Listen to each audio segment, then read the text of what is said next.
Prendre les choses avec philosophie.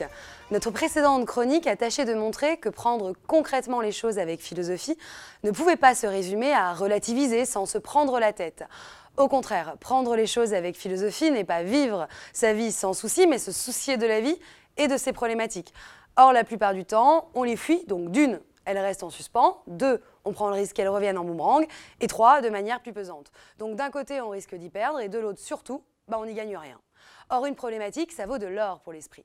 Voici un problème qui attend de sa part, une solution, une réponse tranchée, que serait un oui ou un non, une réponse toute faite, qui ne serait autre d'ailleurs qu'une sorte de fuite de la question elle-même, ne prenant pas le temps de vraiment se la poser. Voici un problème qui attend plutôt une résolution, du travail, de la problématisation. Car avant d'apporter des éléments de réponse, la philosophie interroge et décortique la problématique. Bonne nouvelle, pour prendre les choses avec philosophie dans sa dimension originaire, pratique et citoyenne, le savoir compte moins que le temps, l'envie, la posture aussi, qui consiste à contre-courant de l'urgence actuelle, d'abord à marquer un temps de pause. On se pose, on réfléchit, ça veut dire qu'on prend le temps de se contredire. La contradiction, la nuance, le paradoxe, ça, c'est la méthode de la philosophie.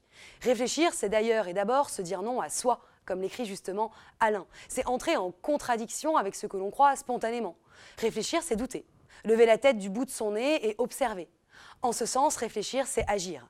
Se lancer dans un saut de la pensée, comme le poisson volant qui s'extrait de son environnement pour plonger dans une relecture de ses problématiques perso ou pro, dans le but de regagner son environnement plus éclairé et autonome.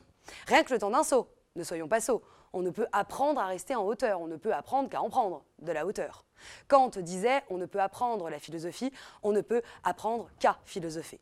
Je crois en effet qu'il n'y a de philosophie que d'apprenants, d'étudiants.